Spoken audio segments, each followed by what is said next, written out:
नमस्कार दोस्तों। तो लास्ट लेक्चर में हमने बात की थी सेल के डिफरेंट शेप और साइज के बारे में। अब इस लेक्चर में हम बात करेंगे type of sales.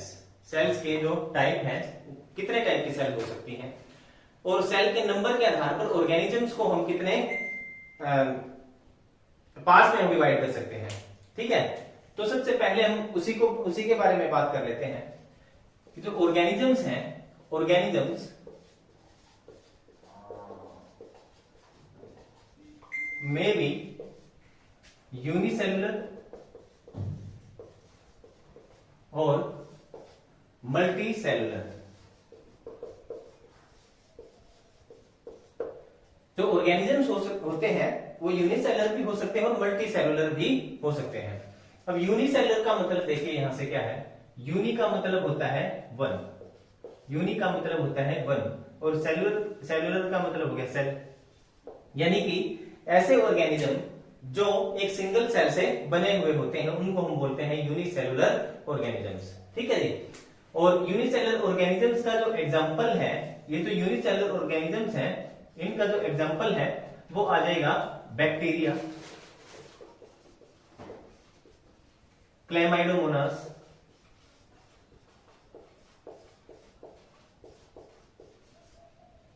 Amoeba, paramecium. ये जो है एटसेट्रा, ये क्या है, यूनिसेलुलर ऑर्गेनिजम्स है।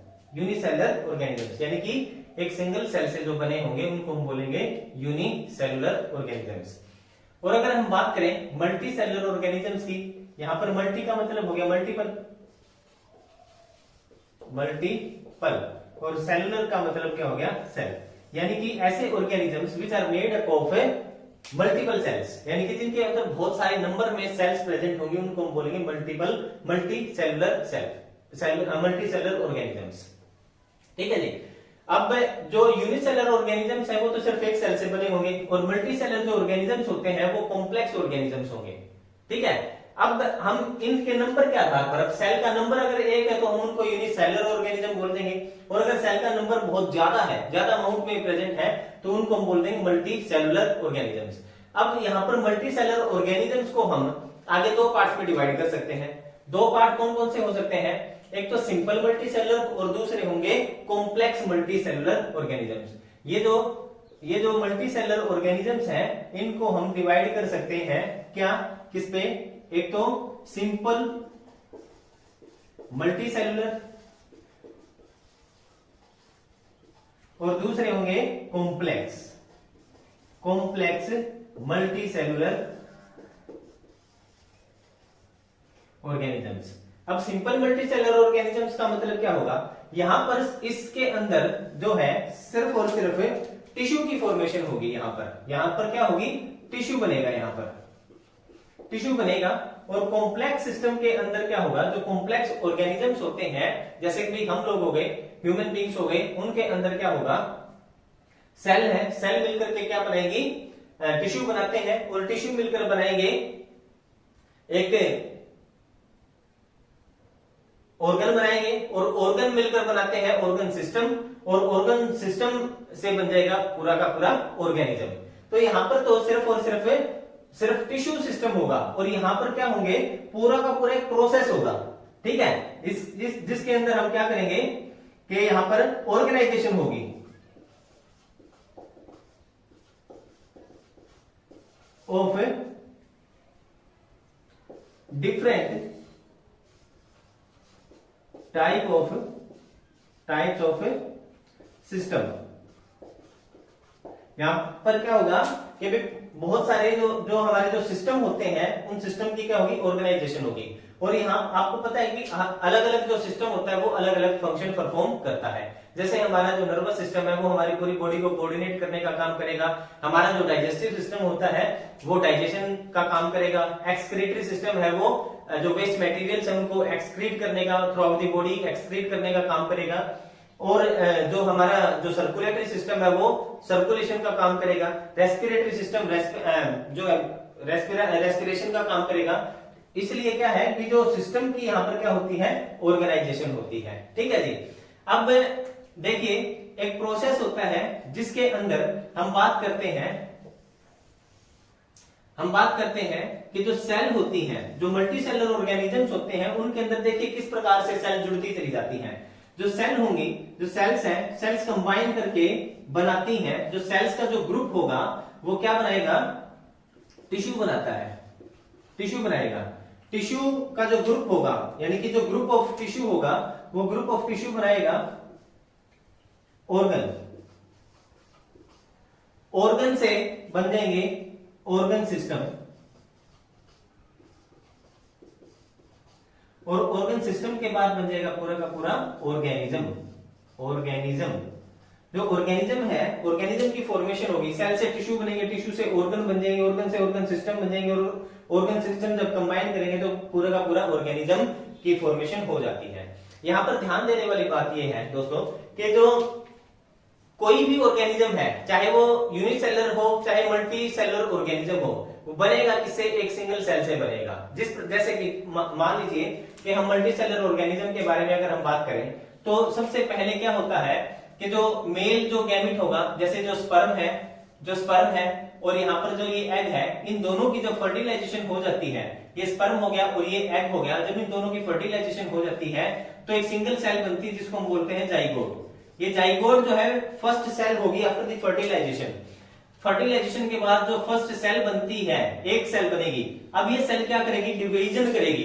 इसकी डिवीजन के बाद 1 से 2 सेल बनेंगी, 2 से 4 बनेंगी, 4 से 8 बनेंगी, 8 से 16। इस प्रकार से क्या है, यहाँ पर इसके अंदर ग्रुप ऑफ सेल बनता चला जाएगा और वो ग्रुप ऑफ सेल जो है टिश्यू का रूप ले लेता है।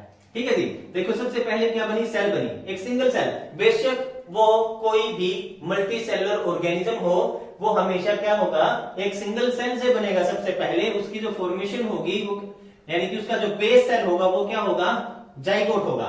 उस जाइगोट के अंदर डिवीजन होगी, डिवीजन होने के बाद ग्रुप ऑफ सेल बन जाएगा, और ग्रुप ऑफ सेल बनने के बाद क्या हो जाएगा, टिश्यू की फॉर्मेशन हो जाती है। अब जब टिश्यू बन जाता है तो डिफरेंट टाइप ऑफ सेल जो है वो लेबर के अंदर डिवीजन करनी शुरू कर देती हैं। कि भी जैसे यहाँ पर डिफरेंशिएशन प्रोसेस होगा, कुछ सेल्स जो है वो क्या करेंगी, वो डिसाइड करेंगी कि मैं आंख बनाऊंगी, कुछ सेल डिसाइड करेंगी मैं कान बनाऊंगी, कुछ सेल डिसाइड करेंगी मैं नर्वस सिस्टम बनाऊंगी, कुछ सेल डिसाइड करेंगी कि मैं हाथ बनाऊंगी, यानी कि लिम्स बनाएंगे, जो अपर लिम्स और लोअर लिम्स हो गए, यानी कि हाथ और पैर हो गए। यानी किस प्रकार से डिफरेंशिएशन प्रोसेस के दौरान क्या होगा कि उसके अंदर ऑर्गन्स के बनने की शुरुआत हो जाएगी। टिश्यू बना, देखो सेल्स है, सेल से क्या बने, टिश्यू के बाद फिर क्या बन गया, ऑर्गन के बाद क्या है, ऑर्गन सिस्टम बन जाते हैं। ठीक है, यानी कि बॉडी के अंदर अलग अलग तरह के सिस्टम बनने शुरू हो जाएंगे, और वो सिस्टम के बनने के बाद किसकी फॉर्मेशन हो जाएगी, पूरे के पूरे ऑर्गेनिज्म की फॉर्मेशन हो जाएगी। तो इस प्रकार से जो है ये प्रोसेस चलता है, हर एक ऑर्गेनिज्म के अंदर यही होता है। अब जो ऑर्गेनिज्म होते हैं, ऑर्गेनिजम्स के अंदर हमने बात करी कि यूनिसेलर और वो मल्टी सेलर हो सकते हैं। मल्टी सेलर में दो टाइप के आ गए, simple seller, simple multi cellular, जिसके अंदर सिर्फ और सिर्फ टिश्यू की फॉर्मेशन होगी। यहाँ पर कोई जैसे ऑर्गन या ऑर्गन सिस्टम वगैरह की फॉर्मेशन नहीं होती है, जैसे कि स्पंजिस हो गई, हाइड्रा हो गया। ठीक है, इसका जो एग्जांपल है, एग्जांपल यहाँ पर हम लेते हैं, जो स्पंज हो गई, हाइड्रा हो गया, ठीक है, एटसेट्रा। ये क्या है, सिंपल मल्टी सेलर ऑर्गेनिजम्स के अंदर आते हैं। कॉम्प्लेक्स मल्टी सेलर ऑर्गेनिजम्स का अगर हम एग्जांपल लें तो यहां पर आ गया, कोई भी ऑर्गेनिज्म का नाम ले दो, जैसे कि भी ह्यूमन बींग्स हो गए, ह्यूमन बींग्स हो गए, ठीक है, प्लांट्स हो गए, ठीक है, प्लांट्स हो गए, एनिमल्स हो गए, जितने भी एनिमल्स हैं उन सब के आप नाम लिख सकते हो कॉम्प्लेक्स मल्टी सेलर ऑर्गेनिजम्स के अंदर। ठीक है जी। अब जो सेल होती है, अब यहां पर एक बहुत इंपॉर्टेंट बात आ जाती है कि जो सेल होती है, सेल को हम स्ट्रक्चरल और फंक्शनल यूनिट कहते हैं। अब मैं एक बात लिखूंगा, यहाँ पे लाइन लिखेंगे कि जो सेल होती है, तो सेल क्या होगी, structural and functional unit of a life. अब हम बात करेंगे क्यों होती है स्ट्रक्चरल एंड, तो हम बात करेंगे सेल जो है is the structural and functional unit of life। Cell को हम स्ट्रक्चरल एंड फंक्शनल यूनिट क्यों बोलते हैं, समझने वाली बात है। देखिए कि जो सेल होती है, अब जैसे मान लीजिए कि मैं एक यूनिसेलुलर ऑर्गेनिज्म बना रहा हूं, ये मान लीजिए कि अमीबा है, ठीक है जी, ये अमीबा है। अमीबा की जो स्ट्रक्चर है वो ये क्या है, यूनिसेलुलर ऑर्गेनिज्म होता है, यूनिसेलुलर ऑर्गेनिज्म। कौन है ये, अमीबा, इसका नाम है अमीबा, ये अमीबा है।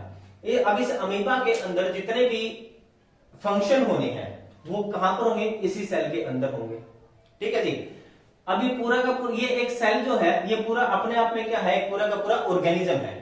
अब पूरा का पूरा ऑर्गेनाइजेशन जो है इस यूनिसेलुलर ऑर्गेनिज्म की किसने की है, सेल ने की है, तो इसलिए इसको हम क्या बोल देंगे, structural unit of a life. क्या बोल देंगे इसको, structural unit of a life. अब फंक्शनल यूनिट हम क्यों बोलते हैं, फंक्शनल यूनिट हम क्यों बोलेंगे कि भी जितने भी फंक्शन होंगे, जैसे कि भी फंक्शंस जो होंगे, फंक्शन जैसे कि जैसे इंजेशन हो गया, डाइजेशन हो गया, ठीक है, एक्सक्रीशन हो गया, रेस्पिरेशन हो गया, रिप्रोडक्शन हो गया, ये कौन, ये सारे के सारे फंक्शन कौन परफॉर्म करेगा, ये एक सिंगल सेल करेगी। और इसलिए इसको, इस सेल को हम क्या बोलते हैं, फंक्शनल यूनिट भी बोलते हैं, ठीक है जी, फंक्शनल यूनिट ऑफ लाइफ। इसी प्रकार से हमारे अंदर भी इसी प्रकार से होगा। हम लोग किससे बने हुए हैं, सेल से बने हुए हैं, तो इसलिए हमारी जो स्ट्रक्चरल यूनिट क्या होगी, सेल होगी। क्या होगी, सेल। हमारी स्ट्रक्चरल यूनिट क्या होगी, सेल। अब फंक्शनल यूनिट भी हमारे अंदर क्या होगी, सेल होगी। जैसे मान लीजिए कि हमारी बॉडी को एनर्जी की जरूरत पड़ती है, हमें एनर्जी की जरूरत पड़ती है, तो एनर्जी जो है वो एक्चुअल में किसको चाहिए, सेल को चाहिए, ठीक है। हम अपनी बॉडी से कोई वेस्ट मटेरियल बाहर निकालना चाहते हैं, तो इसका मतलब क्या है, हम अपने वो जो सेल है, हमारी जो सेल है वो अपने अंदर से जो वेस्ट मटेरियल उसको बाहर निकालना चाहती है। तो इसलिए इस प्रकार से ये सारे फंक्शन भी हमारी बॉडी के अंदर कौन परफॉर्म करेगा, ये सेल करेगी, ठीक है। That's why the cell is called as structural and functional unit of a life, ठीक है जी। इसलिए हम बोलते हैं, अब हमने ऑर्गेनिजम्स को हमने देख लिया है कि सेल के नंबर के आधार पर जो ऑर्गेनिजम्स हैं वो क्या होते हैं, दो तरह के होंगे, एक तो यूनिसेलुलर ऑर्गेनिज्म और दूसरे मल्टीसेलुलर ऑर्गेनिज्म। यूनिसेलुलर ऑर्गेनिज्म कौन से होंगे, जो एक सेल से बने होंगे। मल्टीसेलुलर ऑर्गेनिज्म को हमने फिर से दो कैटेगरी में डिवाइड कर दिया, एक तो सिंपल मल्टीसेलुलर और दूसरा complex multicellular organism. Simple multicellular के अंदर सिर्फ क्या होगा, सेल्स के का एक ग्रुप बन गया और टिश्यू की फॉर्मेशन हो गई, जबकि कॉम्प्लेक्स के अंदर क्या हुआ कि भी वो सेल्स का ग्रुप बना, टिश्यू, और उसके अंदर लेबर ऑफ डिवीजन हुई, डिवीजन ऑफ लेबर हुई, और डिवीजन ऑफ लेबर होने के बाद सेल्स ने क्या कर दिया, ये डिसाइड कर लिया, अपने अपने काम को डिसाइड कर लिया, भी मैं ये काम करूंगी, मैं ये काम करूंगी, ठीक है। तो उसके आधार पर टिश्यू जो है वो किसके अंदर कन्वर्ट हो गए, टिश्यू से क्या बने, फिर ग्रुप ऑफ टिश्यू से क्या बन गए, ऑर्गन्स बन गए। ऑर्गन्स ने मिलकर क्या बना दिया, ऑर्गन सिस्टम बना दिया, और ऑर्गन सिस्टम बनने के बाद हम क्या हो गया, ऑर्गेनाइजेशन, यानी कि एक पूरी की पूरी बॉडी की ऑर्गेनाइजेशन हो जाती है। अब जैसे मैंने बोला है कि टिश्यू ने मिलकर क्या बनाया, ऑर्गन बनाया। जैसे हमारा जो डाइजेस्टिव सिस्टम है, डाइजेस्टिव सिस्टम के अंदर देखिए आपका जो माउथ है ये क्या है, ऑर्गन है। हमारा जो ईसोफेगस है, फूड पाइप है, ऑर्गन होगी। स्टमक जो है ये ऑर्गन हो गया, स्मॉल इंटेस्टाइन जो है ये ऑर्गन्स हो गई है। तो इसका मतलब क्या है, इन सभी ऑर्गन्स ने मिलकर क्या बना दिया, एक सिस्टम बना दिया। क्या नाम देंगे उस सिस्टम को, डाइजेस्टिव सिस्टम नाम देंगे, ठीक है। अब हम बात करेंगे किसके बारे में, सेल की टाइप के बारे में। सेल कितने टाइप की हो सकती है, टाइप ऑफ सेल, हमारा जो टॉपिक है टाइप ऑफ सेल। देखिए जब 5 किंगडम क्लासिफिकेशन हुई, किसने दी, आर.एच. विटेकर ने। आर.एच. विटेकर ने जब 5 किंगडम क्लासिफिकेशन दी तो सभी ऑर्गेनिजम्स को 5 किंगडम्स के अंदर उसने क्या किया, 5 भागों में उसको क्या कर दिया, विभाजित कर दिया। और वो कौन कौन से थे, kingdom Monera, kingdom Protista, kingdom Fungi और kingdom Animalia and kingdom Plantae. ये 5 किंगडम के अंदर उनको डिवाइड कर दिया। तो उन 5 के अंदर जो सबसे पहला मैंने नाम लिया है, क्या नाम लिया, मोनेरा। मोनेरा जो है उसको हम अलग कैटेगरी में रखते हैं और बाकी चारों को हम अलग के अंदर रखेंगे। तो टाइप यानी कि जो सेल के जो टाइप होंगे, वो जो टाइप है वो सेल के दो टाइप आ जाते हैं, two type of cells, two types of cells, दो टाइप की सेल्स मिलेंगी आपको। एक तो होंगी दो, कौन कौन सी, एक तो होती है प्रोकैरियोटिक सेल्स और दूसरी होती है यूकैरियोटिक सेल्स। ठीक है, प्रोकैरियोटिक एंड यूकैरियोटिक सेल। अब प्रोकैरियोटिक सेल्स के बारे में हम बात करते हैं। प्रोकैरियोटिक सेल्स कौन कौन सी होती हैं? जो प्रोकैरियोटिक सेल है उसके बारे में बात करते हैं। प्रो का मतलब देखिए क्या चीज होती है। प्रो का मतलब क्या होता है? प्रो का मतलब होता है प्रिमिटिव और जो कैरियोटिक शब्द है ये बना है कैरियोन से, और कैरियोन का मतलब होता है न्यूक्लियस। ठीक है, यहां पर देखिए ये भी दो शब्दों से मिलकर बना यूकैरियोटिक। यू का मतलब होता है मॉडर्न और कैरियोटिक का मतलब होता है, कैरियोटिक का मतलब न्यूक्लियस। अब यहां से अब आपको पता लग गया कि भी ऐसी सेल जिनके अंदर प्रिमिटिव न्यूक्लियस प्रेजेंट होगा। अब जो प्रिमिटिव सेल्स थी उनके अंदर वेल डिफाइंड न्यूक्लियस प्रेजेंट नहीं था। ठीक है, ये बात आपने याद रखनी है। तो प्रिमिटिव न्यूक्लियस यानी कि जो सबसे पहले जो सेल बनी थी, जब इस अर्थ के ऊपर लाइफ की शुरुआत हुई थी, उस समय पर जो सेल बनी थी उनको हम बोलते हैं प्रोकैरियोटिक सेल। याद रखना है आपने। और यूकैरियोटिक सेल, उन सेल्स के अंदर फिर क्या हुआ, थोड़ा सा इवोल्यूशन हुआ। इवोल्यूशन होने के बाद नई तरह की सेल्स बनने लग गई। नई तरह की सेल्स जो बनी उनको हमने बोल दिया यूकैरियोटिक सेल, यानी कि वो कौन सी बन गई? मॉडर्न सेल्स बन गई हैं। ठीक है, तो प्रोकैरियोटिक और यूकैरियोटिक सेल में हम डिफरेंस के बारे में बात करेंगे। प्रोकैरियोटिक सेल और यूकैरियोटिक सेल में हम डिफरेंस के बारे में बात करते हैं। देखिए कुछ डिफरेंस हम यहां पर लिखते हैं। पहला जो डिफरेंस होगा यहां पर क्या होगा कि जो वेल डिफाइंड न्यूक्लियस जो होगा, well defined nucleus is absent. इनके अंदर वेल डिफाइंड न्यूक्लियस एब्सेंट होता है। और उनके अंदर यूकैरियोटिक सेल के अंदर क्या होगा? Well defined nucleus is present. Well defined nucleus is present. ठीक है, मैं आपको इसकी स्ट्रक्चर बना के दिखाऊंगा प्रोकैरियोटिक सेल की भी और यूकैरियोटिक सेल की भी, तब आपको पूरी बातें समझ में आ जाएगी, एक बात आपको क्लियर हो जाएगी। तो यहां पर क्या होगा? वेल डिफाइंड न्यूक्लियस प्रेजेंट नहीं था प्रोकैरियोटिक सेल के अंदर, यानी कि जो वेल डिफाइंड न्यूक्लियस था वो एब्सेंट था। दूसरी बात, अगर न्यूक्लियस वेल डिफाइंड नहीं है तो जो सेल ऑर्गेनल्स है, उन सेल ऑर्गेनल्स के चारों तरफ जो मेम्ब्रेन होगी, साइटोप्लाज्म की जो मेम्ब्रेन होती है वो भी एब्सेंट थी। यानी कि हम क्या कह सकते हैं कि जो वेल डिफाइंड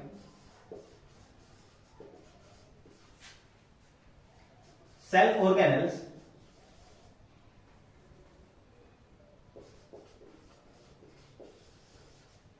आर एब्सेंट। एक तरह से हम ये भी कह सकते हैं कि जो सेल ऑर्गेनल्स थे वो एब्सेंट थे इनके अंदर, प्रोकैरियोटिक सेल के अंदर। सिर्फ राइबोसोम्स जो है वो तो प्रेजेंट था, डीएनए वगैरह भी प्रेजेंट था। यहां पर क्या होंगे? यहां पर क्या होंगे? Well defined cell organelles absent थे, यहां पर क्या होंगे? प्रेजेंट। यहां पर well defined cell organelles present होंगे। तीसरी बात देखिए, जो प्रोकैरियोटिक जो सेल है वो प्रोकैरियोटिक सेल का साइज होता है वो स्मॉल होता है। जो साइज होगा, size of prokaryotic cells are small.